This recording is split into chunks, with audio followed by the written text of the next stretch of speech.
Kumu Hula and cultural preservationist Patrick Makuakane. He's one of 20 people this year to win the prestigious MacArthur Foundation Genius Fellowship. He's the recipient of an $800,000 grant that can be spent on anything he wants. This recognition comes for his unique spin on blending traditional hula and chants with contemporary music to tackle some of today's most pressing subject matters.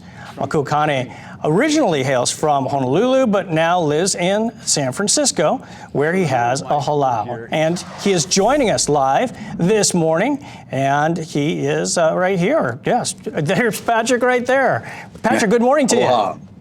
Good morning. Good to be here. Things going well? I guess you're on the road. We caught you on the road this weekend? Yes, but things are going exceedingly well. It's been a week. It's been a shocker of a week, but still trying to get acclimated to what's happening. You know, as far as, I guess maybe it's a fusion approach to hula. For those that are not familiar with it, how would you describe your style of how you've your adaptation to hula? Yeah, well, I tell everyone that my dancers are trained hula dancers. They don't have training in any other kind of dance, so hula is our foundation. And then we combine hula with other kinds of music, such as everything you can imagine that has a beat: opera, techno, adult contemporary, everything. I mean, I feel hula is such a beautiful, expressive form of art that it should be paired with any kind of music. So that's what I've been doing.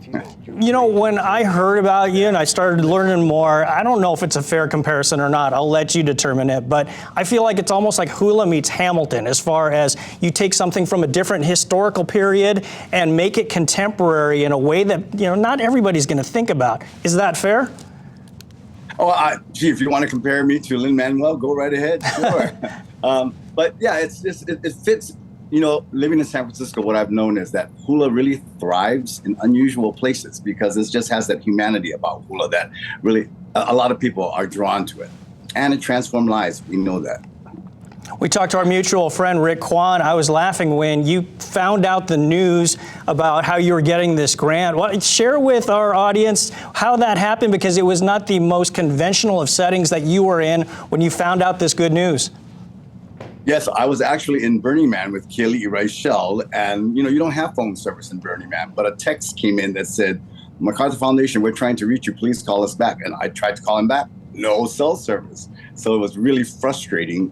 Finally, a few days later, when I got home to San Francisco, I got to have that phone call. So yeah, Burning Man, stuck in the mud and muck.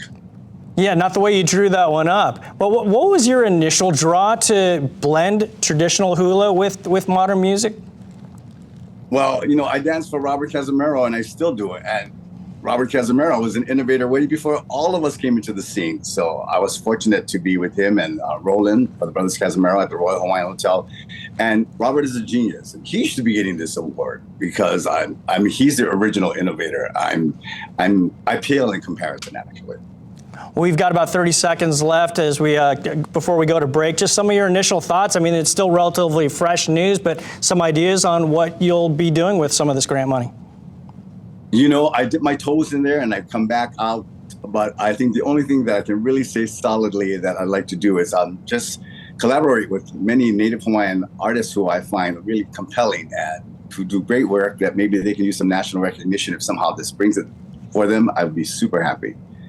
That's great stuff. Hey, Patrick, congratulations again, once again with the grant. That's great news. Thanks for being with us this morning. Hey, mahalo anui aloha.